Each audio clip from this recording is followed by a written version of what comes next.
ಶ್ರೀ ಗುರುಭ್ಯೋ ನಮಃ. ವಾಲ್ಮೀಕಿ ರಾಮಾಯಣದ ಸುಂದರಕಾಂಡದ 18ನೇ ಸರ್ಗ ಮುಕ್ತಾಯ ಆದಾಗ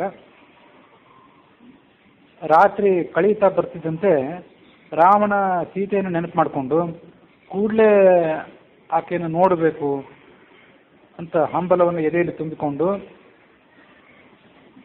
ತನ್ನ ಬೃಹದಾಕಾರದ ಪರಿವಾರವನ್ನು ಜೊತೆಗಿಟ್ಟುಕೊಂಡು ಅಶೋಕವನದ ಕಡೆಗೆ ಧಾವಿಸಿದ ಅಂತ ನಾವು ಕಥೆ ಶ್ರವಣ ಮಾಡಿದ್ವಿ.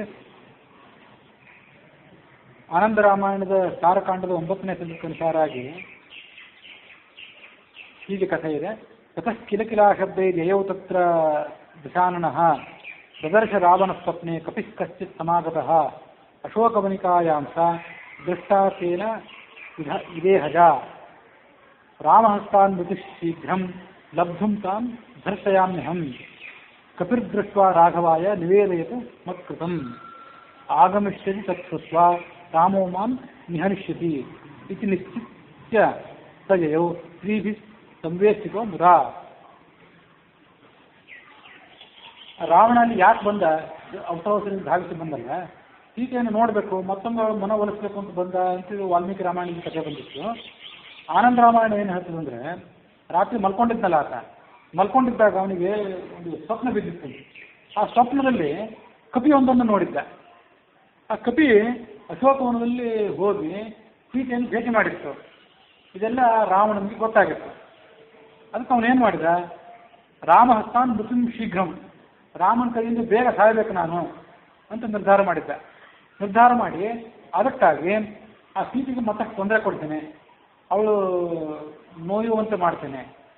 ಆ ಕಪಿ ಇದನ್ನೆಲ್ಲ ನೋಡಲಿ, ಕಪಿ ಬಂದದ್ದು ಹೌದಾದ್ರೆ ಅಲ್ಲೇ ಇರ್ತದದು, ನಾನು ಸೀತೆಗೆ ಮತ್ತಷ್ಟು ತೊಂದರೆ ಕೊಟ್ಟದನ್ನ ಬೆದರಿಕೆ ಹಾಕಿದ್ದನ್ನ ಅದು ನೋಡಿ ರಾಮನಿಗೆ ವರದಿ ಮಾಡ್ತದೆ. ರಾಮ ಬೇಗ ಬಂದು ನನ್ನನ್ನು ಕೊಲ್ತಾನೆ, ಆ ಘಟನೆ ಬೇಗ ಅನಾವರಣಗೊಳ್ಳಿ ಅಂತ ಅವನಿಗೆ ಆಲೋಚನೆ ಇತ್ತು. ಅದಕ್ಕಾಗಿ ಸ್ತ್ರೀಭಿ ಸಂವೇಷ್ಟಿತೋ ಮುದ, ಅನೇಕ ಜನ ಸ್ತ್ರೀಯರ ಪರಿವಾರ ಕಟ್ಕೊಂಡು ಅಲ್ಲಿಗೆ ಬಂದ ಅಂತ ಅವ್ರ ಕಥೆ. ಇದನ್ನ ಈ ರಾವಣನಿಗೆ ಬಂದು ಮನಸ್ಸೇನಿತ್ತಲ್ಲ, ಇದನ್ನ ಹಿಂದೊಂದ್ಸಲ ನಾನು ಹೇಳಿದ್ದೆ. ಅಲ್ಲಿ ಕೇಳದೇ ಇದ್ದವರಿಗೆ ಅಥವಾ ಕೇಳಿದವರಿಗೂ ನೆನಪಿಲ್ಲದೆ ಇದ್ದವರಿಗೆ ಅದನ್ನು ಇನ್ನೊಂದ್ಸರಿ ಸೂಕ್ಷ್ಮವಾಗಿ ಹೇಳಬೇಕು. ಹಾಗೆ ನೋಡಿದ್ರೆ ಆ ಕಥೆ ನನಗೂ ಈಗ ಪೂರ್ಣ ನೆನಪಿಲ್ಲ. ಅದು ಆನಂದ ರಾಮಾಯಣದ ಸ್ವಲ್ಪ ಮುಂದೆ ಬರೋ ಕಥೆ. ಅದನ್ನು ರಾವಣನ ಹಿನ್ನೆಲೆಯನ್ನು ಹೇಳುವಾಗ ಮೊದಲೇ ಒಂದ್ಸರಿ ಹೇಳಿದ್ದೆ. ಅವನು ಎಲ್ಲರನ್ನೂ ಸೋಲಿಸಿದ್ನಲ್ಲ, ಯಾರು ನನಗೆ ಸರಿ ದೊರೆ ಯಾರು ಯಾರು ಪರಾಕ್ರಮದಲ್ಲಿ ಶೌರ್ಯದಲ್ಲಿ ಅಂತ ಎಲ್ಲ ಕಡೆ ಓಡಾಡ್ತಿದ್ದ. ಯಾರೋ ಒಬ್ರು ನಾರವನು ಮತ್ತೆ ಯಾರೋ ಒಬ್ರು, ನಿನಗೆ ವಿಷ್ಣುವೇ ಸರಿ ದೊರೆ, ಅವನನ್ನೇ ನೀನು ಯುದ್ಧಕ್ಕಾಗಿ ಆಹ್ವಾನಿಸು ಅಂತ ಹೇಳಿದ್ದ. ಆ ವಿಷ್ಣುವನ್ನ ಯುದ್ಧಕ್ಕಾಗಿ ಆಹ್ವಾನಿಸಿ ಅವನ ಮೂಲಕ ನಾನು ಮರಣವನ್ನು ಒಪ್ತೀನಿ, ಅವನ ಕೈಯಿಂದ ಮರಣ ಬರೋದಾದ್ರೆ ನನಗೆ ಬಹಳ ಶ್ರೇಷ್ಠ ಅಂತ ಅವನಿಗೆ ಆಲೋಚನೆ ಇತ್ತು. ಅದಕ್ಕಾಗಿ ವೈಕುಂಠದ ಕಡೆಗೆಲ್ಲ ಪ್ರಯಾಣ ಬೆಳೆಸಿದ್ದ. ಆ ವೈಕುಂಠದಲ್ಲಿರುವಂಥ ಕೆಲವು ಸ್ತ್ರೀಯರು ಆತನನ್ನು ತಮ್ಮ ಕೈಗಳಿಂದ ಹೊಡೆದು ಓಡಿಸಿಬಿಟ್ಟಿದ್ರು ಅಂತೆಲ್ಲ ಹಿಂದೆ ನಾವು ಕಥೆ ಕೇಳಿದ್ವಿ. ಅದು ಹೇಳಿದ್ದೆ ಹಿಂದೆ. ರಾಮನ ಅವತಾರ ಹಿನ್ನೆಲೆಯನ್ನು ಹೇಳೋಕ್ಕಿಂತ ಮೊದಲು ರಾವಣನ ಹಿನ್ನೆಲೆಯನ್ನು ಹೇಳಿದ್ದೆ. ಅದನ್ನು ವಾಲ್ಮೀಕಿ ರಾಮಾಯಣದಲ್ಲಿ ಬಂದಂತೆ ಮತ್ತು ಆನಂದ ರಾಮಾಯಣದಲ್ಲಿ ಬಂದಂತೆ ಹೇಳಿದ್ದೆ. ಅಲ್ಲೂ ಕೂಡ ಇದೇ ಸಂಗತಿ ಬಂದಿದೆ. ಯಾರೋ ಒಬ್ರು ಹೇಳಿದ್ರು, ವಿಷ್ಣುವೇ ನಿನಗೆ ಸರಿ ದೊರೆ, ನಿನ್ನನ್ನು ಸೋಲಿಸಬೇಕಾದ್ರೆ ಆತನೇ ಸರಿ ಅಂತ ಅವನಿಗೆ ಹೇಳಿದ್ರು. ಹಾಗಾಗಿ ವಿಷ್ಣುವಿನ ಕೈಯಿಂದ ಸಾವನ್ನು ಅಪ್ಪಬೇಕು ಅಂತ ಆತನಿಗೆ ಆವಾಗಿಂದ ಕೂಡ ಮನಸ್ಸಿನಲ್ಲಿ ಇತ್ತು. ಅಲ್ಲಿ ಇನ್ನೊಂದು ಮಾತು ಬಂದಿತ್ತು, ಹಿಂದೆ ಬಂದಿತ್ತು ಮತ್ತು ಮುಂದೆ ಕೂಡ ಇನ್ನೂ ಒಂದು ಸರಿ ಬರೋದಿಲ್ಲ. ಅದೇನಂದ್ರೆ, ಸೀತೆಯನ್ನು ಆತ ತಾಯಿಯಂತೆ ಭಾವಿಸಿದ್ದ. ಅದು ಅವಾಗಲೂ ಕೂಡ ಹೇಳಿದ್ದೆ ನಾನು. ಸೀತೆಯ ಆತನಿಗೆ ಕೆಟ್ಟ ದೃಷ್ಟಿ ಇರಲೇ ಇಲ್ಲ, ತಾಯಿಯಂತೆ ಭಾವಿಸಿದ್ದ. ಹಾಗಾಗಿ ಅವಳನ್ನ ನಿಜವಾಗ್ಲೂ ಕೂಡ ಆಕೆಯನ್ನು ಮನವೊಲಿಸಿ ಆಕೆಯನ್ನು ಮದುವೆ ಮಾಡ್ಕೋಬೇಕಂತ ಅವನಿಗೆ ಅಭಿಪ್ರಾಯ ಏನು ಇರಲಿಲ್ಲ. ರಾಮನ ಕೈಯಿಂದ ಸಾಧ್ಯ ಆದಷ್ಟು ಬೇಗ ಮರಣ ಹೊಂದಬೇಕು ಅನ್ನೋ ಕಾರಣಕ್ಕೆ ಹೀಗೆ ಮಾಡಿದ್ದ ಅಂತ ಅಲ್ಲೊಂದು ಬಂದಿತ್ತು. ಮುಂದೆ ನಾವು ಕಥಾಭಾಗವನ್ನು ನೋಡ್ತಾ ಹೋದಂತೆ ಮುಂದೆ ಒಂದು ಕಡೆ ಕೂಡ ಬರೋದಿಲ್ಲ. ಅದರದ್ದು ರಹಸ್ಯ ಏನಂತ ಕೂಡ ಅವಾಗ ಹೇಳಿದ್ದೆ. ಮತ್ತೊಂದು ಸರಿ ಅದನ್ನು ನೆನಪೇನು ಮಾಡ್ಕೊಳ್ಬೇಕಂದ್ರೆ, ಆ ರಾವಣ ಅಂದ್ರದು ಒಂದು ದೇಹ, ಅದರೊಳಗಿದ್ದು ವ್ಯಕ್ತಿಗಳು ಎರಡು. ಒಂದು ರಾಕ್ಷಸ, ಹಿರಣ್ಯಕಶಿಪು ಅನ್ನುವಂಥದ್ದು ರಾಕ್ಷಸ ಏನಿದೆ, ಆ ದುಷ್ಟನಾದ ರಾಕ್ಷಸ ಒಬ್ಬ, ಭಗವಂತನ ಅನುಸರಣವಾದಂತಹ ಜಯ ಅನ್ನೋ ಒಬ್ಬ ದ್ವಾರಪಾಲಕ ಒಬ್ಬ. ಹಾಗಾಗಿ ಸೀತೆಯನ್ನು ತಾಯಿಯಂತೆ ನೋಡಿಕೊಂಡು ಭಗವಂತನಿಂದ ಬೇಗ ನನಗೆ ಸಾವಾಗಲಿ ಅಂತ ಬಯಸಿದವನು ಯಾರಿದ್ನಲ್ಲ ಆತ ಅವನ ಜಯ. ಅದು ಒಂದು ಕಡೆ ಮುಂದೆ ಕಥೆ ಬರೋದಿಲ್ಲ. ಆ ದ್ವಾರಪಾಲಕರು ರಾಜ್ಯಕಾಂಡದಲ್ಲಿ ನೆನಪು. ಇದೇ ಆನಂದ ರಾಮಾಯಣದ ರಾಜ್ಯಕಾಂಡದಲ್ಲಿ ಆ ಕಥೆ ಮತ್ತೊಂದ್ಸರಿ ಶ್ರವಣ ಮಾಡ್ತೇವೆ ನಾವು.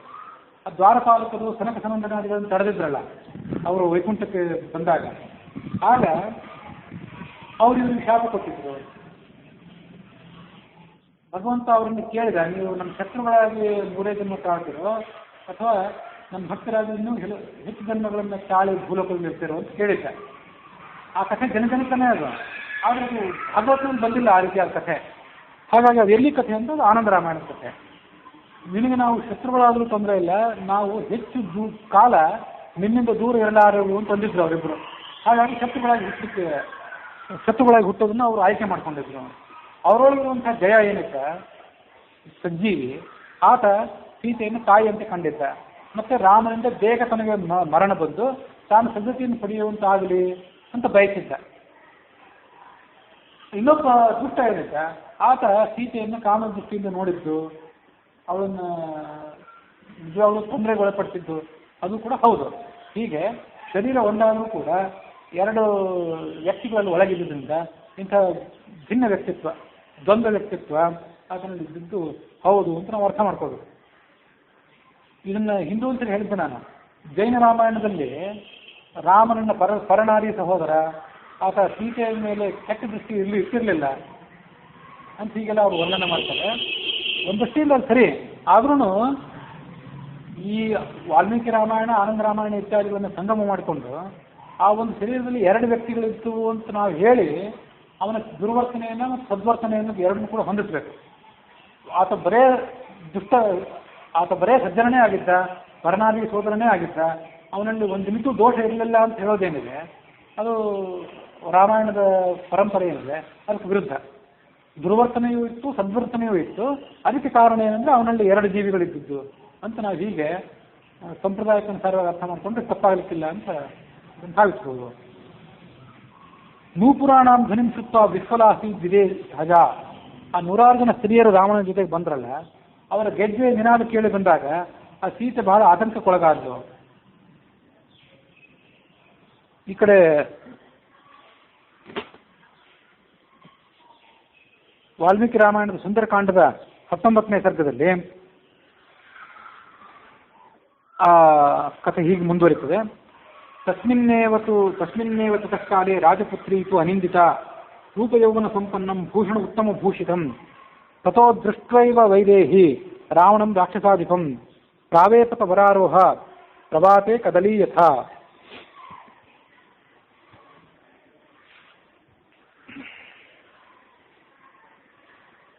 ಅಚ್ಛಾದ್ಯ ಉದರ ಮೂರುಭ್ಯಾಂ ಬಾಹುಭ್ಯಾಂ ಚ ಪಯೋಧರೌ ಉಪವಿಷ್ಟಾ ವಿಶಾಲಾಕ್ಷಿ ರುದಂತಿ ವರವರ್ಣನೆ ದಶಗ್ರೀವಸ್ತು ವೈದೇಹೀಂ ದಕ್ಷಿತಾಂ ರಾಕ್ಷಸೀಗಣೈಃ ದದರ್ಶ ಸೀತಾಂ ದುಃಖಾರ್ಥಾಂ ನಾವಂ ತನ್ನಾಮಿವಾರ್ಣವೇ ಅಸಂವೃತಾಯಾಂ ಆಸೀನಾಂ ಧರಣ್ಯಾಂ ಸಂಸ್ಥಿತಾವ್ರತಾಂ छिन्नां प्रपतितां भूमौ शाखामिव वनस्पतेः मलमण्डन चित्रांगीं मंडनार्हाम् अमण्डितां मृणाली पंकदिग्धेव विभाति न विभाति च.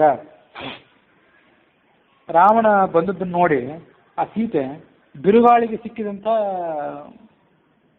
ಬಾಳೆ ಗಿಡದಂತೆ ನಡುಗಿದಳು, ಭಯಪಟ್ಟಳು, ತನ್ನ ಇಡೀ ಶರೀರವನ್ನು ಆಕೆ ಮುಚ್ಚಿಕೊಂಡಳು. ದುಃಖದಿಂದ ನಾಚಿಕೆಯಿಂದ ಆತನ ದೃಷ್ಟಿಗೆ ಬೀಳಬಾರ್ದು ಅಂತ ಆಕೆ ಶರೀರವನ್ನು ಮುಚ್ಚಿಕೊಂಡಳು. ವಿಭಾತಿ ನ ವಿಭಾತಿ ಚ ಮೃಣಾಲಿ ಪಂಕದಿಗ್ಧೇವ. ಕಮಲದ ಹೂವು ಕೆಸರಿನಿಂದ ಮೆಚ್ಚಿಕೊಂಡಂತೆ ಇದ್ಲು ಅವಳು ಸೀತೆ, ಅಲಂಕಾರ ಮಾಡ್ಕೊಂಡಿರಲಿಲ್ಲ. ಎಷ್ಟೇ ಕೆಸರಿನಿಂದ ಮೆಚ್ಕೊಂಡಿದ್ರು ಕಮಲದ ಹೂವೇ, ಅದು ಸುಂದರವೇ. ಹಾಗಾಗಿ ಅದರ ಸ್ವಾಭಾವಿಕವಾದ ಕಾಂತಿ ಇದ್ದದ್ದೇ ಅದಕ್ಕೆ, ಆದರೂ ಸ್ವಚ್ಛವಾಗಿದ್ದು ಇನ್ನು ಹೆಚ್ಚಿನ ಕಾಂತಿ. ಅದಕ್ಕೆ ಮಲ ಮೆಚ್ಚಿಕೊಂಡಿದ್ದರಿಂದಾಗಿ, ಕೆಸರು ಮೆಚ್ಚಿಕೊಂಡಿದ್ದರಿಂದಾಗಿ ಸ್ವಲ್ಪ ಮಟ್ಟಿಗೆ ಕುಂದಿರಬಹುದಷ್ಟೇ. ಹಾಗೆ ಸೀತೆಯ ಪರಿಸ್ಥಿತಿ ಆಗಿತ್ತು. ಸಮೀಪಂ ರಾಜಸಿಂಹಸ್ಯ ರಾಮಸ್ಯ ವಿಜಿತಾತ್ಮನಃ ಸಂಕಲ್ಪ ಹಯ ಸಂಯುಕ್ತೈಃ ಯಾಂತೀಮಿವ ಮನೋರಥೈಃ ಶುಷ್ಯಂತೀಂ ಋತುತೀಮೇಕಾಂ ಧ್ಯಾನಶೋಕಪರಾಯಣಾಂ ದುಃಖಸ್ಯ ಅಂತಮಪಶ್ಯಂತೀಂ ರಾಮಾಂ ಮನೋವ್ರತಾಂ ವೇಷ್ಟಮಾನಾಂ ಯಥಾವಿಷ್ಟಾಂ ಪನ್ನಕೇಂದ್ರ ವಧೂಮಿವ ಧೂಪ್ಯಮಾನಾಂ ಗೃಹೇಣೇವ ರೋಹಿಣೀಂ ಧೂಮಕೇತುನಾ ವೃತ್ತಶೀಲಕುಲೇ ಜಾತಾಂ ಆಚಾರಾವತಿ ಧಾರ್ಮಿಕೆ ಪುನಃ ಸಂಸ್ಕಾರಮಾಪನ್ನಾಂ ಜಾತಾಮಿವ ಚ ದುಷ್ಕುಲೆ ಅಭೂತೇನ ಅಪವಾದೇನ ಕೀರ್ತಿಂ ನಿಪತಿತಾಮಿವ ಆಮ್ನಾಂ ಯಾನಾಂ ಅಯೋಗೇನ ವಿದ್ಯಾಂ ಪ್ರಶಿಥಿಲಾಮಿವ ತನ್ನಾಮಿವ ಮಹಾಕೀರ್ತಿಂ ಶ್ರದ್ಧಾಮೇವ ವಿಮಾನಿತಾಂ ಪೂಜಾಮಿವ ಪರೀಕ್ಷೀಣಾಂ ಆಶಾಂ ಪ್ರತಿಹತಾಮಿವ ಆಯತೀಮಿವ ವಿಧ್ವಸ್ತಾಂ ಆಜ್ಞಾಂ ಪ್ರತಿಹತಾಮಿವ ದೀಪ್ತಾಮಿವ ದಿಶಂ ಕಾಲೇ ಪೂಜಾಂ ಅಪಹತಾಮಿವ.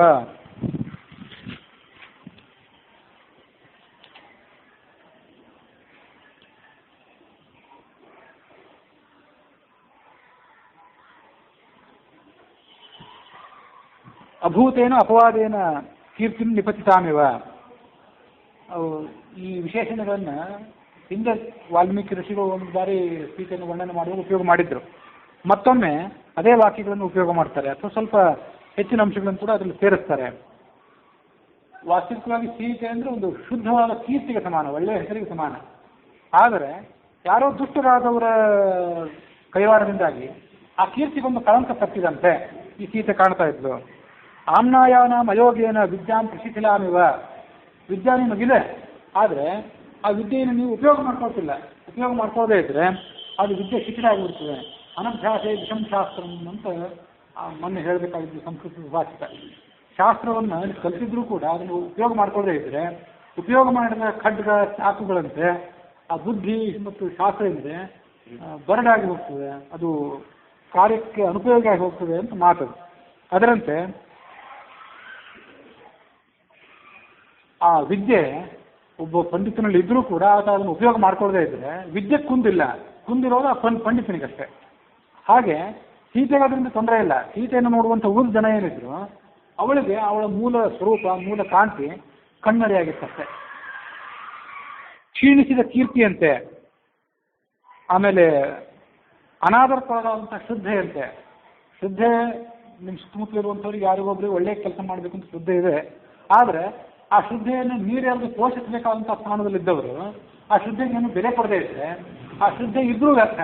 ಅದರಂತೆ ತಿರಸ್ಕಾರಕ್ಕೊಳಗಾದ ಶ್ರದ್ಧೆಯಂತೆ, ಕ್ಷೀಣಿಸಿದ ಬುದ್ಧಿಯಂತೆ, ವ್ಯರ್ಥವಾಗಿ ಹೋದಂಥ ಆಸೆಯಂತೆ ಅವಳು ಕಾಣ್ತಾ ಇದ್ಲು. ರಾಹುಗ್ರಸ್ತವಾದಂಥ ಚಂದ್ರನಿಂದ ಕೂಡಿದ ಹುಣ್ಣಿಮೆಯ ರಾತ್ರಿಯಂತೆ ಹೀಗೆ ಅವಳು ಕಾಣಿಸ್ತಾ ಇದ್ಲು. ಕವಿ ವಾಲ್ಮೀಕಿಗಳು ಹೀಗೆ ನಾನಾ ರೀತಿಯಾದ ಹೋಲಿಕೆಗಳನ್ನು ಕೊಡ್ತಾರೆ. ಪದ್ಮಿನಿಯಮಿವ ವಿಧ್ವಸ್ತಾಂ ಹತಶೂರಾಂ ಚಮೂಮಿವ ಪ್ರಭಾಮಿವ ತಮೋಧ್ವಸ್ತಾಂ ವಿಪಕ್ಷಿಣಾಮಿವ ಅಪಗಾಂ. ಬತ್ತಿ ಹೋದ ನದಿಯಂತೆ, ವೇದೀಮಿವ ಪರಾಮೃಷ್ಟಾಂ ಶಾಂತಾಂ ಅಗ್ನಿಶಿಖಾಮಿವ ಪೌರ್ಣಮಾಸೀಮಿವ ನಿಶಾಂ ರಾಹುಗ್ರಸ್ತೇಂದ್ರ ಮಂಡಲಾಂ ಉಪಕೃಷ್ಟ ಪರ್ಣ ಕಮಲಾಂ ವಿತ್ರಾಸಿತ ವಿಹಂಗಮಾಂ ಹಸ್ತಿ ಹಸ್ತ ಪರಾಮೃಷ್ಟಾಂ ಆಕುಲಾಂ ಪದ್ಮಿನೀಮಿವ ಪತಿಶೋಕಾತುರಾಂ ಶುಷ್ಕಾಂ ನದೀಂ ವಿಸ್ತ್ರಾಸಿತಾಮಿವ ಪರಯಾ ಮೃಜಯಾಹೀನಾಂ ಕೃಷ್ಣಪಕ್ಷ ನಿಶಾಮಿವ ಸುಕುಮಾರೀಂ ಸುಜಾತಾಂಗೀಂ ರತ್ನಗರ್ಭ ಗೃಹೋಚಿತಾಂ ತಪ್ಯಮಾನ ವಿವೋಷ್ಣೇನ ಮೃಣಾಲೀಂ ಅಚಿರೋದ್ಧೃತಾಂ ಗೃಹೀತಾಮಾಲಿತಾಂ ಸ್ತಂಭೆ ಯೂತಪೇನ ವಿನಾಕೃತಾಂ ನಿಶ್ವಸಂತೀಂ ಸುದುಃಖಾರ್ಥಾಂ ಗಜರಾಜವಧೂಮಿವ ಏಕಯಾ ದೀರ್ಘಯಾ ವೇಣ್ಯ ಶೋಭಮಾನಾಂ ಅಯತ್ನತಃ ನೀಲಯಾ ನೀಲದಾಪಾಯೇ ವನರಾಜ್ಯ ಮಹೀಮಿವ ಉಪವಾಸೇನ ಶೋಕೇನ ಧ್ಯಾನೇನ ಚ ಭಯೇನ ಚ ಪರೀಕ್ಷೀಣಾಂ ಕೃಷಾಂ ದೀನಾಂ ಅಲ್ಪಾಹಾರಾಂ ತಪೋಧನಾಂ ಅಯಾಚಮಾನಾಂ ದುಃಖಾರ್ಥಾಂ ಪ್ರಾಂಜಲಿಂ ದೇವತಾಮಿವ ಭಾವೇನ ರಘುಮುಖ್ಯಸ್ಯ ದಶಗ್ರೀವ ಪರಾಭವಾಂ. ಹಿಂದೆ ಹೇಳಿದಂತೆ ಒಂದೇ ವೇಣಿ ಕೇಶಪಾಶ ಉಳ್ಳವಳಾಗಿದ್ದರು. ಉಪವಾಸ ಮಾಡಿದ್ದರಿಂದಾಗಿ ಮತ್ತು ತೀವ್ರವಾದ ದುಃಖದಿಂದಾಗಿ ಆಕೆ ಕೃಶಳಾಗಿ ಬಿಟ್ಟಿದ್ಲು. ಸಮೀಕ್ಷಮಾಣಾಂ ಮೃದತೀಂ ಅನಿಂದಿತಾಂ ಸುಪಕ್ಷ್ಮ ತಾಮ್ರಾಯತ ಶುಕ್ಲಲೋಚನಾಂ ಅನುವೃತಾಂ ರಾಮಮತೀವ ಮೈಥಿಲೀಂ ಪ್ರಲೋಭಯಾಮಾಸ ವಧಾಯ ರಾವಣಃ ಇತಿ ಆರ್ಷೆ ಶ್ರೀಮದ್ ವಾಲ್ಮೀಕಿಯೇ ಆದಿಕಾವ್ಯೆ ಶ್ರೀಮತ್ ಸುಂದರಕಾಂಡಿ 19 ಸರ್ಗಃ. ಮುಂದಿನ ಸರ್ಗದಲ್ಲಿ ರಾವಣ ಆಕೆಯನ್ನು ಮಾತಾಡಿಸಿ ಅವಳಿಗೆ ಪ್ರಲೋಭನೆಗಳನ್ನು, ಆಸೆಗಳನ್ನು ಒಡ್ಡಿದಂಥದ್ರ ವರ್ಣನೆ ಇದೆ. ಆ ಆಸೆಗಳನ್ನು ಯಾತಕ್ಕಾಗಿ ಒಡ್ಡಿದ ಅಂದರೆ ವಧಾಯ, ತನ್ನ ವಧೆಗಾಗಿ. ತಾನು ಸಾಯುತ್ತಿದ್ದೇನೆನ್ನು ಪರಿವೇ ಇಲ್ಲ ಅವನಿಗೆ. ಇದರ ಪರಿಣಾಮವಾಗಿ ಆ ಸೀತೆಯನ್ನು ಪ್ರಲೋಭನೆ ಮಾಡಿ ವಶಪಡಿಸ್ಕೋಬೇಕು ಅಂತ ಆಲೋಚನೆ ಮಾಡಿದ್ದಾನೆ ಅವನು. ಇದು ವಾಲ್ಮೀಕಿ ರಾಮಾಯಣ. ಆನಂದ ರಾಮಾಯಣಕ್ಕನುಸಾರವಾಗಿ ವಧಾಯ, ತಾನು ಸಾಯಬೇಕು ಅಂತ ನಿರ್ದಿಷ್ಟವಾದ ಅಪೇಕ್ಷೆ ಇಟ್ಕೊಂಡೇ ಈ ಎಲ್ಲ ಪ್ರಯತ್ನಗಳನ್ನು ಮಾಡಿದ್ದ ಅಂತ ಅರ್ಥ ಮಾಡಬಹುದು.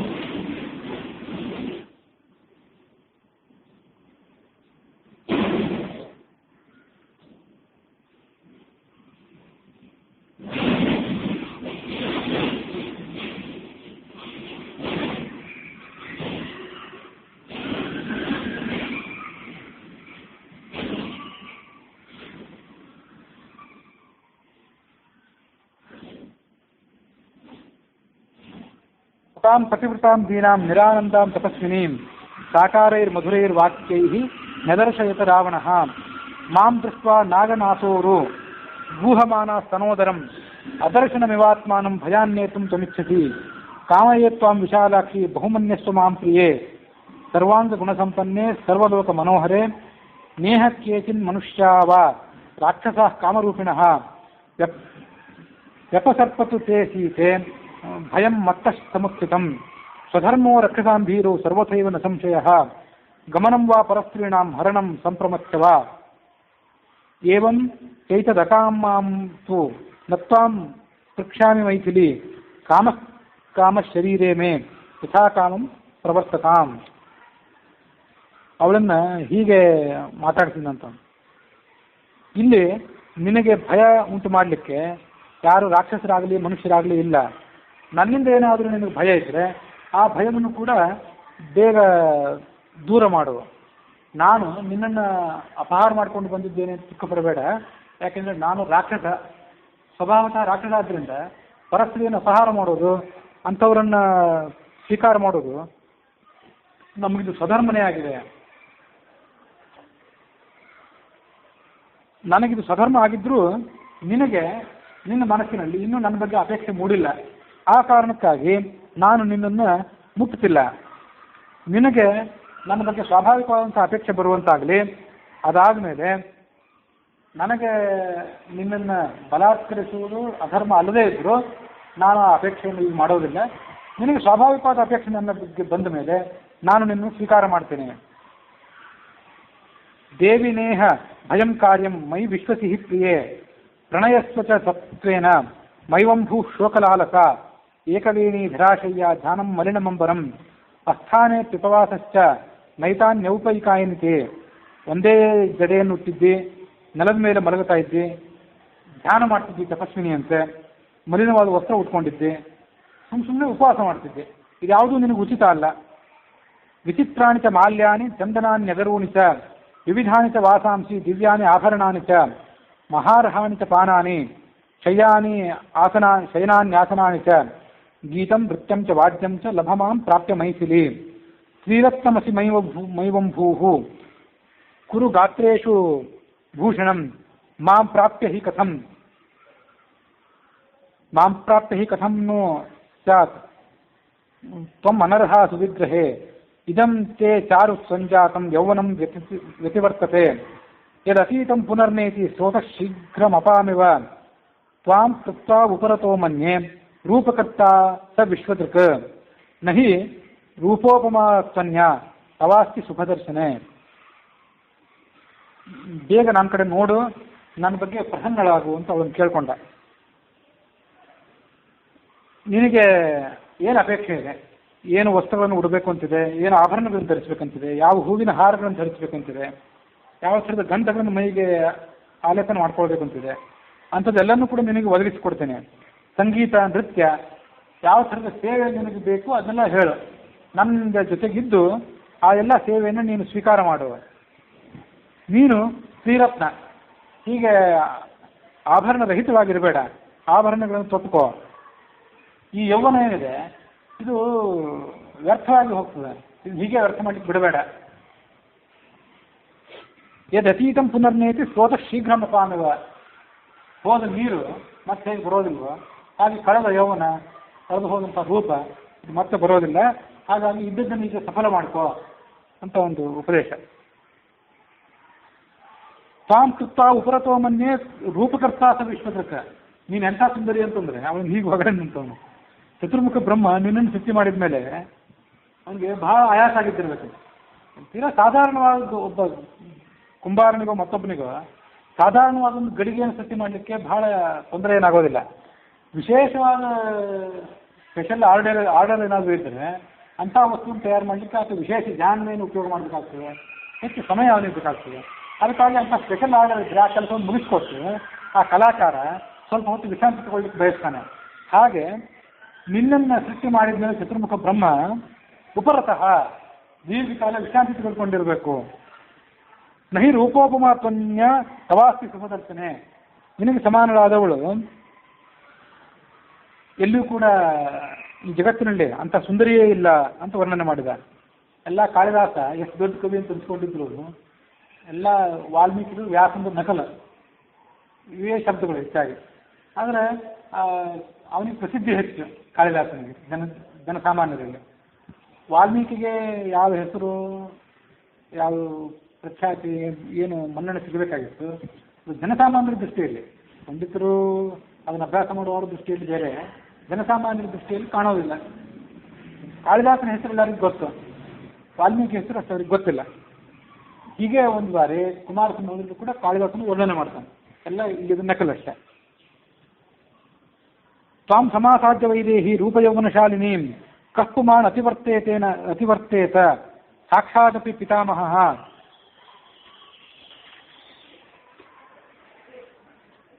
ಯದ್ಯತ್ ಪಶ್ಯಾಮಿ ತೇ ಗಾತ್ರಂ ಶೀತಾಂಶು ಸದೃಶಾನನೆ ತಸ್ಮಿನ್ ಪುಟುಶ್ರೋಮಿ ಚಕ್ಷುರ್ಮಮ ನಿಬಧ್ಯತೆ ಭವ ಮೈಥಿಲಿ ಭಾರ್ಯಾಮೇ ಮೋಹಮೇನಂ ವಿಸರ್ಜಯ ಬಹ್ವೀನಾಂ ಉತ್ತಮಸ್ತ್ರೀಣಾಂ ಆಹೃತಾನಾಮಿತಸ್ತತಃ ಸರ್ವಾಸಾಮೇವ ಭದ್ರಂ ತೇ ಮಮಾಗ್ರಮಹಿಷೀ ಭವ ಲೋಕೇಭ್ಯೋ ಯಾನಿ ರತ್ನಾನಿ ಸಂಪ್ರತ್ಯ ಆಹೃತಾನಿ ವೈ ತಾನಿ ಮೇ ಭೀರು ಸರ್ವಾಣಿ ರಾಜ್ಯಂ ಚೈತದಹಂ ಚತೆ ವಿಜಿತ್ಯ ಪೃಥಿವೀಂ ಸರ್ವಾಂ ನಾನಾ ನಗರಮಾಲಿನೀಂ ಜನಕಾಯ ಪ್ರತಾಸ್ಯಾಮಿ ತವ ಹೇತೋರ್ವಿಲಾಸಿನಿ ನೇಹ ಪಶ್ಯಾಮಿ ಲೋಕೇನ್ಯಂ ಯೋ ಮೇ ಪ್ರತಿಬಲೋ ಭವೇತ್ ಪಶ್ಯಮೇ ಸುಮಹದ್ವೀರ್ಯಂ ಅಪ್ರತಿದ್ವಂದ್ವಮಾಹವೇ ಅಸಕೃತ ಸಂಯುಗೇ ಭಗ್ನಾಃ ಮಮ ವಿಮೃತಿಧ್ವಜಾಃ ಅಶಕ್ತಾಃ ಪ್ರತ್ಯನೀಕೇಷು ಸ್ಥಾತುಂ ಮಮ ಸುರಾಸುರಾಃ ಇಚ್ಛಯಾ ತೇತಾಮದ್ಯ ಪ್ರತಿಕರ್ಮ ತವೋತ್ತಮಂ ಸಪ್ರಭಾಣಿ ಅವಸಜ್ಜಂತಾಂ ತವಾಂಗೇ ಭೂಷಣಾನಿ ಚ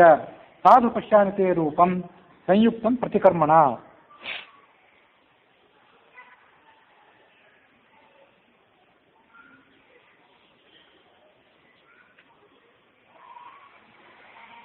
ಅವನಂದ ನಿನ್ನನ್ನು ಒಮ್ಮೆ ನೋಡಿದರೆ, ನಿನ್ನ ಸೌಂದರ್ಯದಿಂದ ಆಕರ್ಷಿತನಾದರೆ ಯಾರೂ ಕೂಡ ಸಮಾಧಾನಸ್ಥರಾಗಿರೋದು ಸಾಧ್ಯ ಇಲ್ಲ, ಮನಸ್ಸಿನ ಸ್ಥಿಮಿತವನ್ನು ಕಳ್ಕೋತಾರೆ ಅಂತ ಹೇಳಿದ ಅವನು. ಅದು ಜನಸಾಮಾನ್ಯರಿಗೆ ಅಷ್ಟೇ ಅಲ್ಲ, ಸ್ವಯಂ ಲೋಕ ಪಿತಾಮಹ, ಸಾಕ್ಷಾತ್ ಪಿತಾಮಹನೇ ಆದ್ರೂ ನಿನ್ನನ್ನು ನೋಡಿದರೆ ಲೋಕ ಮರ್ಯಾದೆಯನ್ನು ಮೀರಿ ನಿನ್ನ ಬಗ್ಗೆ ಚಾಂಚಲ್ಯವನ್ನು ವ್ಯಕ್ತಪಡಿಸ್ತಾನೆ. ರಾಮನನ್ನು ಮತ್ತೊಮ್ಮೆ ಸೇರ್ತೀನಿ ಅಂತ ನಿನಗೇನಾದರೂ ಭ್ರಾಂತಿ ಇದ್ರೆ ಅದನ್ನು ಬಿಟ್ಟುಬಿಡು. ನಾನು ನಿನಗೆ ಯಾವ ಸ್ಥಾನ ಕೊಡ್ತೀನಿ ಅಂದರೆ, ನಾನಾ ದೇಶಗಳಿಂದ ನಾನು ಸ್ತ್ರೀಯರನ್ನು, ದೊಡ್ಡ ಸ್ತ್ರೀಯರ ಗುಂಪೊಂದನ್ನು ತೆಗೆದುಕೊಂಡು ಬಂದು ನಮ್ಮ ಅರಮನೆಯಲ್ಲಿ ಇಟ್ಕೊಂಡಿದ್ದೇನೆ. ಅವರೆಲ್ಲರಿಗೂ ನೀನು ಮುಖ್ಯಸ್ಥವಾಗಿದ್ದು ನನ್ನ ಜೊತೆ ಇದ್ದುಕೊಂಡು ಎಲ್ಲ ರೀತಿಯಾದ ಸುಖವನ್ನು ಹೊಂದು ರತ್ನಗಳನ್ನು, ಆಭರಣಗಳನ್ನು ತಂದಿದ್ದೇನೆ. ಹೆಚ್ಚಾಕೆ ಆ ಎಲ್ಲ ರತ್ನ ಆಭರಣಗಳು, ನನ್ನಲ್ಲಿರುವ ಸ್ತ್ರೀಯರು ಎಲ್ಲ ನಿನ್ನದು. ಅದಲ್ಲದೆ ಲಂಕ್ಯಾ ನಗರವೂ ಕೂಡ ನಿನ್ನದೇ. ಅದಷ್ಟೇ ಅಲ್ಲದೆ ನಾನು ಕೂಡ ನಿನ್ನವನೇ. ನಾನು ಇನ್ನೂ ಹೆಚ್ಚಿನ ಕೂಡ ಹೇಳಬೇಕಾಗಿಲ್ಲ. ರಾಜ್ಯಂ ಚ ಏತತ್ ಅಹಂ, ನನ್ನನ್ನೇ ನಾನು ನಿನಗೆ ಅರ್ಪಣೆ ಮಾಡ್ಕೊಂಡು ಬಿಡ್ತೇನೆ. ಅದು ಹಿಂದೊಂದು ಕಡೆ ಎಲ್ಲೋ ಬಂದಿತ್ತು, ಸೀತೆಯನ್ನು ಅಪಹಾರ ಮಾಡಿಕೊಂಡು ಬಂದು ಆತ ಮೊದಲು ಅಶೋಕವನದಲ್ಲಿ ಇಟ್ಟ ಮೇಲೆ, ಹನುಮಂತ ಇನ್ನೂ ಈ ಕಡೆ ಬರೋದಕ್ಕಿಂತ ಮೊದಲು ನಿನ್ನ ಕಾಲಿಗೆ ಬೀಳ್ತೇನೆ. ರಾವಣ ಎಂದು ಯಾರಿಗೂ ಕಾಲಿಗೆ ಬಿದ್ದು ಅಭ್ಯಾಸ ಇಟ್ಕೊಂಡವನಲ್ಲ, ನಿನ್ನ ಕಾಲಿಗೆ ಬೀಳ್ತೇನೆ, ನೀನು ನನಗೆ ಪ್ರಸನ್ನರಾಗುವಂತ ಅವಳು ಕೇಳ್ಕೊಂಡಿದ್ದ. ಆದರೂ ಅವನಿಗೆ ಮನವೊಲಿದಿರಲಿಲ್ಲ.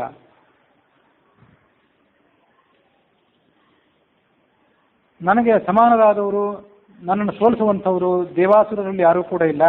ಹಾಗಾಗಿ ಆ ಭ್ರಾಂತಿಯನ್ನು ಬಿಟ್ಟು, ನಿನಗೆ ಮತ್ತೊಮ್ಮೆ ಬಿಡುಗಡೆ ಆಗ್ಬೋದು ಅನ್ನೋ ಭ್ರಾಂತಿಯನ್ನು ಬಿಟ್ಟು ನೀನು ನನಗೆ ವಶಳಾಗುವ, ಬೇಕಾದಂಥ ಎಲ್ಲ ಸುಖವನ್ನು ಕೂಡ ನೀನು ಅನುಭವಿಸುವ. ಪ್ರತಿಕರ್ಮ ಅಭಿಸಂಯುಕ್ತ ದಾಕ್ಷಿಣ್ಯೇನ ವರಾನನೆ ಭುಂಕ್ಷ್ವ ಭೋಗಾನ್ ಯಥಾಕಾಮಂ ಪಿಬ ಭೀರು ರಮಸ್ವಚ ಯಥೇಷ್ಟಂ ಚ ಪ್ರಯಚ್ಛತ್ವಂ ಪೃಥಿವೀಂ ವಾ ಧನಾನಿ ಚ. ನಿನಗೇನು ಬೇಕಂತಿದ್ದನು ನೀನು ಅನುಭವಿಸು, ಬೇಡ ಅದನ್ನು ದಾನ ಮಾಡು. ನಿನಗೊಂದು ಅಪೇಕ್ಷೆ ಇದ್ರೆ ಹೇಳು. ನಿಮ್ಮ ತಂದೆಯಾದ ಜನಕನಿಗೆ ಏನೇನು ಭೋಗ ಭಾಗ್ಯಗಳು ಬೇಕು ಅದನ್ನು ಅವನಿಗೂ ಕೊಡ್ತೇನೆ. ಅಂದರೆ ತನ್ನ ತಂದೆಗೆ ಬೇಕಾದ ಮೇಲೆ ಕೊಡ್ತಾನೆ ಅನ್ನೋ ಕಾರಣಕ್ಕಾಗಿ ರಾವಣನ ಬಗ್ಗೆ ಅವಳು ಮನಸ್ಸೋಲ್ಬೇಕು ಅಂತ ಒಂದು ಆಲೋಚನೆ. ಲಲಸ್ವ ಮೈ ವಿಸ್ರಬ್ಧ ದೃಷ್ಟಂ ಆಜ್ಞಾಪಯಸ್ವಮೇ. ನಿನಗೇನು ಬೇಕೋ ಅದನ್ನು ನನಗೆ ಆಜ್ಞಾಪನೆ ಮಾಡು, ಬಡೇ ಕೇಳಬೇಡ, ನನಗೆ ಆಜ್ಞಾಪನೆ ಮಾಡು, ನಾನು ತಂದು ಕೊಡ್ತೀನಿ ಅಂತ ಅವನು. ಮತ್ಪ್ರಸಾದಾತ್ ಲಲಂಚಾಶ್ಚ ಲಲಂತಾಂ ಬಾಂಧವಾಸ್ತವ ವೃದ್ಧಿಂ ಮಾಂ ಮರುಪಶ್ಯತ್ವಂ ಶ್ರಿಯಂ ಭದ್ರೇ ಯಶಶ್ಚಮೆ ಕಿಂ ಕರಿಷ್ಯಸಿ ರಾಮೇಣ ಸುಭಗೆ ಚೀರವಾಸತ. ರಾಮ ರಾಮ ಅಂತ ಹಲುಬ್ತಾ ಇದೆಯಲ್ಲ, ಅವನು ಯಾರು? ಚೀರವಾಸ, ನಾರು ಮಡಿ ಇಟ್ಕೊಂಡು ಟಾಬ್ಲಿ ಇಟ್ಕೊಂಡು ಓಡಾಡುವಂಥವನು. ಅವನು ಕಟ್ಕೊಂಡು ಏನು ಮಾಡ್ತಿ? ನಿಕ್ಷಿಪ್ತ ವಿಜಯೋ ರಾಮ, ಅವನಿಗೀಗ ಜಯನೇ ಇಲ್ಲ. ಆ ಕಡೆ ತನ್ನ ಸಾಮ್ರಾಜ್ಯವನ್ನು ಕಳ್ಕೊಂಡ, ಅದು ಸಿಕ್ಕಿಲ್ಲ ಅವನಿಗೀಗ. ಈ ಕಡೆ ನಾರು ಮಡಿ ಇಟ್ಕೊಂಡು ಓಡಾಡ್ತಿದ್ದಾನೆ.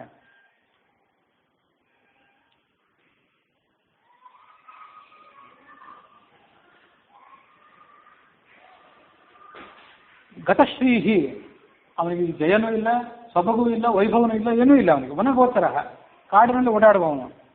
ವ್ರತಿ, ಸಲ್ಲದ ವ್ರತಗಳನ್ನು, ಕ್ಷತ್ರಿಯನಾಗಿ ಸುಖ ಪಡೋದು ಬಿಟ್ಕೊಂಡು ಏನೇನೋ ವ್ರತ ಮಾಡ್ಕೊಂಡು ಕೂತಿದ್ದಾನೆ.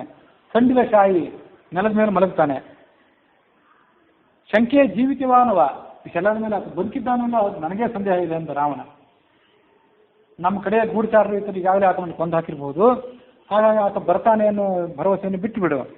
ನಹಿ ವೈದೇಹಿ ರಾಮಸ್ವಾಂ ದುಷ್ಟುಂ ವಾಪಿ ಉಪಲಪ್ಸ್ಯತೆ, ಒಂದು ವೇಳೆ ಇದ್ರೂ ಆತ ಇಲ್ಲಿಗೆ ಬರಲಾರ. ಪುರೋಬಲಾಕೈ ರಸಿಕೈ ಮೇಘೈ ಜ್ಯೋತ್ಸ್ನಾಮಿವಾ ವೃತಾಂ ನಚಾಪಿ ಮಮ ಹಸ್ತಾತ್ವಾಂ ಪ್ರಾಪ್ತುಮರ್ಹತಿ ರಾಘವ ಹಿರಣ್ಯಕಶಿಪು ಕೀರ್ತಿಂ ಇಂದ್ರಹಸ್ತಗತಾಮಿವ. ಹಿರಣ್ಯಕಶಿಪು ಹಿಂದೆ ಇಂದ್ರನನ್ನ ಸೋಲಿಸಿದ. ಇಂದ್ರನನ್ನ ಸೋಲಿಸಿದರೂ ಕೂಡ ಹೆಚ್ಚು ದಿವಸ ಕಾಲ ಈ ತ್ರೈಲೋಕ್ಯ ಸಾಮ್ರಾಜ್ಯವನ್ನು ಆಳ್ಲಿಕ್ಕಾಗಲಿಲ್ಲ ಹಿರಣ್ಯಕಶಿಪುವಿಗೆ. ಆ ಹಿರಣ್ಯಕಶಿಪುವನ್ನು ಕೊನೆಗೊಮ್ಮೆ ನರಸಿಂಹರೂಪಿಯಾದ ಭಗವಂತ ಬಂದು ಮರ್ದನ ಮಾಡಿಬಿಟ್ಟ. ಹಾಗೆ ಇಂದ್ರನ ಕೀರ್ತಿಯನ್ನ ಹಿರಣ್ಯಕಶಿಪು ಹೇಗೆ ಅಪಹಾರ ಮಾಡ್ಲಿಕ್ಕೆ ಸಮರ್ಥನಾಗಲಿಲ್ವೋ, ಹಾಗೆ ನನ್ನ ಬಳಿ ಇರುವಂಥ ನಿನ್ನನ್ನು ಈ ರಾಮ ಅಪಹಾರ ಮಾಡಲಿಕ್ಕೆ ಸಮರ್ಥನಾಗೋದಿಲ್ಲ. ಹಾಗಾಗಿ ಅವನು ಬರ್ತಾನೆ ಅನ್ನುವಂಥ ಒಂದು ಅಪೇಕ್ಷೆ ಏನಿದೆ ಅದನ್ನು ಬಿಟ್ಟು ಬಿಡುವ.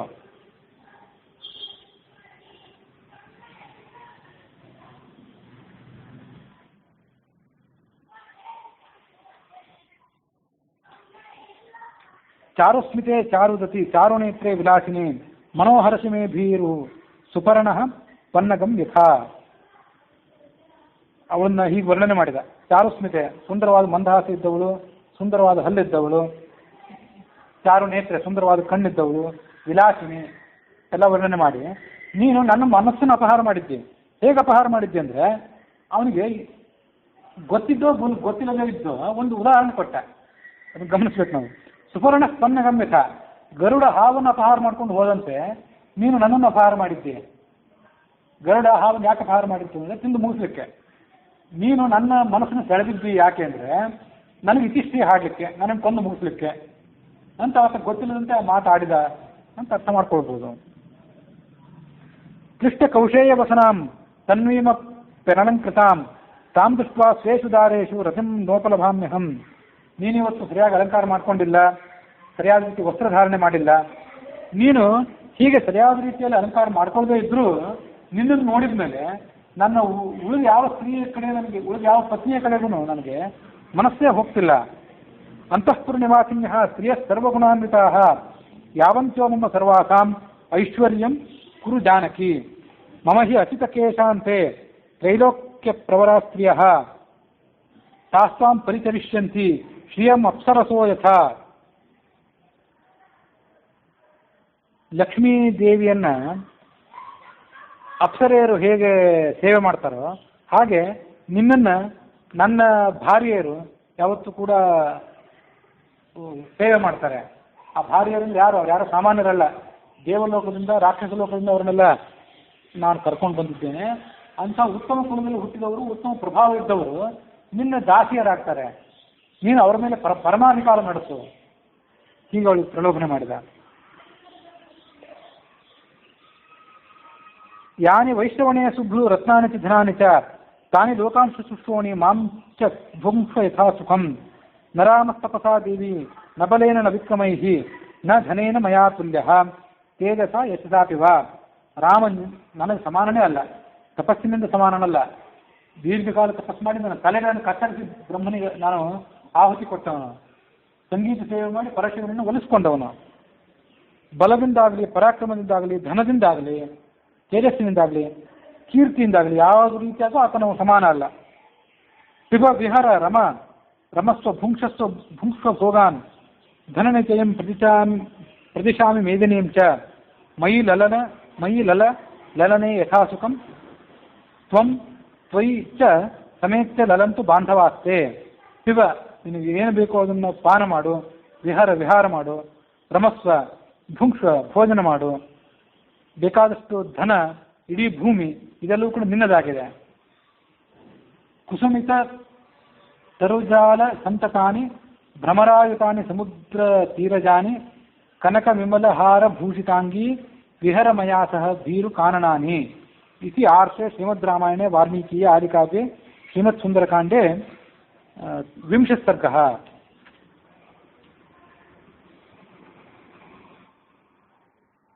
ಇಡೀ ಭೂಮಿ ನನ್ನ ವಶದಲ್ಲಿದೆ. ಆ ಭೂಮಿಯಲ್ಲಿರುವಂತಹ ಯಾವುದೇ ಉದ್ಯಾನವನ, ಯಾವುದೇ ಅರಣ್ಯ, ಅಲ್ಲಿ ಎಲ್ಲಿ ಬೇಕಾದ್ರೂ ಕೂಡ ನೀನು ವಿಹಾರ ಮಾಡ್ಬೋದು ನನ್ನ ಜೊತೆಗೆ. ನಿನಗೇನು ಬೇಕಾದ ಆಭರಣಗಳನ್ನು ಹಾಕೋ, ಯಾವ ಹೂವಿನ ಮಾಲೆಯನ್ನಾದರೂ ಹಾಕೋ, ನನ್ನ ಜೊತೆ ವಿಹಾರ ಮಾಡು ಅಂತ ಹೇಳಿದ. ಅಲ್ಲಿಗೆ 20ನೇ ಸರ್ಗ ಮುಗಿದಿದೆ. 21ನೇ ಸರ್ಗದಲ್ಲಿ ಸೀತೆ ರಾವಣನನ್ನು ಹೀಗೆ ಧಿಕ್ಕಾರಕ್ಕೊಳಪಡಿಸಿದ್ದರ ಕಥೆ ಇದೆ. ತಸ್ಯ ತದ್ವಚನಂ ಶುತ್ವ ಸೀತಾ ರೌದ್ರಸ್ಯ ರಕ್ಷಸಃ ಆರ್ತಾ ದೀನಸ್ವರಾದೀನಂ ಪ್ರತ್ಯುವಾಚಿ ಶನೇರ್ವಚಃ.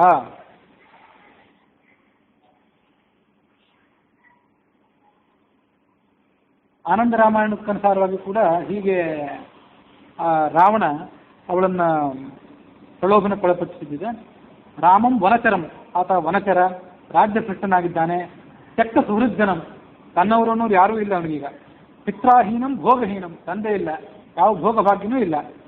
ಸದಾ ತ್ವಯಿ ಅತಿ ನಿಷ್ಠುರಂ ಏಕಾಂತವಾಸಿನಂ ಪಿಂಗ ಜಟಾ ವಲ್ಕಲಧಾರಿಣಂ, ನಾರುಮುಡಿ ಹುಟ್ಟವನು. ತಂ ತ್ಯಕ್ತ್ವಾ ಮಾಂ ಭಜಸ್ವಾದ್ಯೆ ತೈಲೋಕ್ಯೇಶಂ ಮಹಾಬಲಂ ಅಪ್ಸರೋಭಿ ಸಮೇತಂ ವಾಂ ಭಾಗ್ಯಯುಕ್ತಂ ಪದಸ್ಥಿತಂ ಶ್ರಿಯೋ ಮಂದೋದರಿ ಮುಖ್ಯಾಃ ತ್ವಾಂ ಭಜಂತಿ ಅಹರ್ನಿಶಂ. ಮಂದೋದರಿ ಹೆಸರನ್ನು ವಾಲ್ಮೀಕಿ ರಾಮಾಯಣದಲ್ಲಿ ಹೇಳಲಿಲ್ಲ. ಮಂದೋದರಿ ನನ್ನ ಪ್ರಧಾನ ಮಹಿಷಿ, ಅವಳು ಕೂಡ ನಿನ್ನ ಸೇವೆ ಮಾಡ್ತಾಳೆ. ಮಯಾ ರಾಜ್ಯಂ ಸ್ವದಧೀನಂ ಕೃತಮಸ್ತಿ ಭಜಸ್ವ ಮಾಂ ಮಯಾ ಸ್ವಜೀವಿತಂ ಚಾಪಿ ಸ್ವದಧೀನಂ ಕೃತಂ ಮಹತ್, ನನ್ನ ಜೀವನವನ್ನೇ ನಿನಗೆ ಅರ್ಪಣೆ ಮಾಡಿದ್ದೇನೆ ಅಂದ. ಇತಿ ನಾನಾವಿಧೈರ್ವಾಕ್ಯೈಃ ಪ್ರಾರ್ಥಯಾಮಾಸ ರಾವಣಃ ಉವಾಚ ಅಧೋಮುಖಿ ಸೀತಾ ನಿಧಾಯ ತೃಣಮಂತರೆ. ಹೀಗೆ ನಾನಾ ರೀತಿಯಾಗಿ ಆತ ಅವಳನ್ನು ಪ್ರಲೋಭನೆಗೆ ಒಡ್ಡಿದ ಮೇಲೆ ಅವಳು ಅವನಿಗೆ ಹೀಗೆ ಉತ್ತರ ಹೇಳಿ ಪ್ರಾರಂಭ ಮಾಡಿದ್ಲು. ಪರಪುರುಷನ ಜೊತೆ ಮಾತಾಡಬಾರ್ದು ಅನ್ನೋ ಕಾರಣಕ್ಕಾಗಿ ಅವನ ಮುಖ ನೋಡಲಿಲ್ಲ. ಆದರೆ ಮಾತನ್ನು ಯಾರಿಗೆ ಹೇಳಿದ್ರು? ಅದಕ್ಕಾಗಿ ನನಗೊಂದು ಹುಲ್ಲು ಕಡ್ಡಿ ಇಟ್ಲಂತೆ. ಹುಲ್ಲು ಕಡ್ಡಿ ಇಟ್ಟು ಆ ಹುಲ್ಲಿನ ಕಡ್ಡಿಗೆ ಅವಳು ಹೀಗೆ ಉತ್ತರ ಹೇಳಿ ಪ್ರಾರಂಭ ಮಾಡಿದ್ಲು. ರಾಘವಾಭ್ಯುತಾನೂನಂ ಭಿಕ್ಷುರೂಪಂ ತ್ವಯಾ ಧೃತಂ ತ್ವಯಾ ರಹಿತೇ ರಾಘವಾಭ್ಯಾಂ ತ್ವಂ ಶುನೀವ ಹವಿರಧ್ವರೆ. ನಾಯಿ ಯಜ್ಞ ಮಂಟಪಕ್ಕೆ ಬಂದು ಅಲ್ಲಿ ಹವಿಸ್ಸನ ಅಪಹಾರ ಮಾಡುವಂತೆ ರಾಮಲಕ್ಷ್ಮಣ ಇಲ್ಲದೇ ಇದ್ದಾಗ ನೀನು ಸನ್ಯಾಸಿ ವೇಷ ಧಾರಣೆ ಮಾಡ್ಕೊಂಡು ಬಂದು ನನ್ನ ಅಪಹಾರ ಮಾಡಿದ್ದಿ. ಇಂಥ ದುಷ್ಕೃತ್ಯಕ್ಕೆ ಏನು ಫಲ ನಿನಗೆ ಸಿಗಬೇಕು, ಆ ಫಲವನ್ನು ನೀನು ಸದ್ಯದಲ್ಲೇ ಪಡ್ಕೊಳ್ತೀವಿ. ಯದಾ ರಾಮ ಶರಾಘಾತ ವಿದಾರಿತ ತನುರ್ಭವಾನ್ ಭವಿಷ್ಯಸಿ ರಣೇ ರಾಮಂ ಜಾನೀಷೆ ಮಾನುಷಂ ತದಾ. ನೀನು ರಾಮನ ಬಾಣದ ಏಟನ್ನು ತಿಂದು ನೆಲಕ್ಕೆ ಬಿದ್ದಾಗ ಅವರ ಪರಾಕ್ರಮ ಏನು ಅಂತ ಅನ್ನೋದನ್ನು ನೀನು ತಿಳ್ಕೊಳ್ತೀವಿ ಅಂತ ಹೇಳಿದ್ದವರು. ಶುತ್ವಾ ರಥೋಧಿಪಸ್ತುದ್ಧ ಜಾನಕ್ಯಾ ಪರುಷಾಕ್ಷರಂ ವಾಕ್ಯಂ ಕ್ರೋಧ ಸಮಾವಿಷ್ಟ ಪುನರ್ವಚನಮಬ್ರವೀತ್. ಅವಳ ಮಾತನ್ನೆಲ್ಲ ಕೇಳಿ ರಾವಣ ಹೀಗೆ ಉತ್ತರ ಹೇಳಿದಂತೆ. ಭವಿತ್ರಿ ಲಂಕಾಯಾಂ ತ್ರಿದಶ ವದನ ಗ್ಲಾನಿರತಿರಾಟ್ ಸ ರಾಮೋಪಿ ಸ್ಥಾತ ನ ಯುಧಿ ಪುರತಃ ಲಕ್ಷ್ಮಣ ಸಖಃ ತಥಾ ಯಾಸ್ತಿ ಸ್ತುತ್ಯೈಃ ವಿಪದ ಮನುಜೇನಾತ್ರ ಜಟಿಲೋ ಜಯ ಶ್ರೀರಾಮೇಶ್ಚ ನ ಮಮ ಬಹುತೋಷೋ ಅತ್ರತು ಭವೇತ್.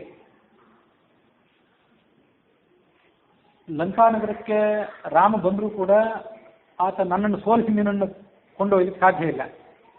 ದೇವತೆಗಳೆಲ್ಲ ಮತ್ತಷ್ಟು ಸಂಕಟಕ್ಕೊಳಗಾಗ್ತಾರೆ. ದೇವತೆಗಳಿಗೇನೇನೋ ಅಪೇಕ್ಷೆ ಇದ್ದಿರಬಹುದು. ರಾಮ ಇಲ್ಲಿ ಬಂದು ನಮಗೆಲ್ಲರಿಗೂ ಒಂದು ಸಂತೋಷ ಕೊಡ್ತಾನೆ ಅಂತ ಅಪೇಕ್ಷೆ ಇದ್ದಿರಬಹುದು. ಆದರೆ ಆ ದೇವತೆಗಳು ಅಪೇಕ್ಷೆ ಪಟ್ಟಿರುವಂತೆ ಅವರ ಅಪೇಕ್ಷೆ ಈಡೇರೋದಿಲ್ಲ. ಸ್ವಯಂ ದೇವತೆಗಳೇ ಇಲ್ಲಿ ಬಂದ್ರೂ ಅವರ ಮುಖ ಕಳೆ ಬಂದಿರ್ತದೆ. ಅವರ ಪರಾಕ್ರಮಕ್ಕೇನು ಇಲ್ಲಿ ಬೆಲೆ ಸಿಗೋದಿಲ್ಲ. ಲಕ್ಷ್ಮಣನ ಜೊತೆಗೆ ಇಟ್ಕೊಂಡು ರಾಮ ಇಲ್ಲಿ ಬಂದರೂ ಕೂಡ ನನ್ನ ಎದುರಿಗೆ ಯುದ್ಧದಲ್ಲಿ ನಿಲ್ಲಲಾರ. ಅವನು ಆ ಜಟಾಧಾರಿಯಾದ ರಾಮ ತನ್ನ ತಮ್ಮನ ಜೊತೆಗೆ ಇಲ್ಲಿ ಬಂದು ವಿಪತ್ತಿಗೆ ಒಳಗಾಗ್ತಾನೆ, ತಾನು ಸತ್ತು ಹೋಗಿಬಿಡ್ತಾನೆ. ಜಯ ನ ಸ್ಯಾತ್, ಆ ರಾಮನಿಗೆ ಜಯ ಆಗೋದಿಲ್ಲ. ಮಮ ಬಹುತೋಷ, ನನಗೆ ಬಹಳ ಸಂತೋಷ ಆಗ್ತದೆ ಅಂತ ಹೇಳಿದ ರಾವಣ. ರುದ್ರಾವಣ ವಚಸ್ತುತ್ವ ಜಾನಕಿ ಪ್ರಾಹತಂ ಪುನಃ ಷಷ್ಠಾಕ್ಷರ ಪರಾಣ್ಯೇವ ಚತುರ್ಷು ಚರಣೇಶ್ವಪಿ ತಮ್ಮ ಅಕ್ಷರಾಣಿ ತತ್ವಾರಿ ಲೋಕ ಶ್ಲೋಕಮಮಂ ಪಠ ಏವಂ ತಯಾ ಇದು ವಾಕ್ಯ ಮಾರ್ಗಣೇಸ್ತು ದಶಾನನಃ. ಅವ್ರೇನು ಮಾಡಿದ್ಲು ಅಂದರೆ ಅವನಿಗೆ ಬೇರೆ ಉತ್ತರ ಹೇಳಲಿಲ್ಲಂತೆ. ನೀನೀಗೇನು ನಾನು ಶ್ಲೋಕ ಹೇಳಿದೆಯಲ್ಲ, ಆ ಶ್ಲೋಕದಲ್ಲಿ 7ನೇ ಅಕ್ಷರವನ್ನು ಬಿಟ್ಟು ಆ ಶ್ಲೋಕವನ್ನು ಇನ್ನೊಂದು ಓದು ಅಂತ ಹೇಳಿದ ಅವನಿಗೆ. ಅವನು ಹೇಳಿದ, ಪವಿತ್ರೀ ಲಂಕಾಯಾಮ್ ತ್ರಿದಶ ವದನ ಗ್ಲಾನಿರಚಿರ ಸರಾಮೋಪಿ ಸ್ಥಾತ ನ ಯುಧಿ ಪುರತೋ ಲಕ್ಷ್ಮಣ ಸತಃ. ಈ ಶ್ಲೋಕ ಹೇಳಿದ. ನಾನು ನಿನಗೆ ಪ್ರತ್ಯೇಕವಾಗಿ ಉತ್ತರ ಹೇಳೋದಿಲ್ಲ. ನೀನು ಹೇಳಿದ ಶ್ಲೋಕವನ್ನೇ ಒಂದೊಂದು ಶ್ಲೋಕದಲ್ಲಿ 4 ಪಾದಗಳಿವೆಯಲ್ಲ, ಆ ಪ್ರತಿಯೊಂದು ಪಾದದಲ್ಲಿ 7ನೇ ಅಕ್ಷರವನ್ನು ಬಿಟ್ಟು ಅದೇ ಶ್ಲೋಕವನ್ನು ಮತ್ತೊಮ್ಮೆ ಓದು, ಆಗ ನಿನಗದು ಉತ್ತರ ಆಗ್ತದೆ ಅಂತ ಹೇಳಿದ್ರು. ಅದೇನೆಂದರೆ ತಯಾ ತಥಾ ಭವಿತ್ರಿ ಲಂಕಾಯಾಮ್ ತ್ರಿದಶ ವದನ ಗ್ಲಾದಿ ರಚನಾತ್. ತ್ರಿದಶ ವದನ ಅಂತಿದೆ. ತ್ರಿದಶರನ್ನು ದೇವತೆಗಳು, ಆ ದೇವತೆಗಳ ಮುಖದ ಕಳೆ ಹೊಂದುತ್ತದೆ ಅಂತ ಅವನು ಹೇಳಿದ್ದ.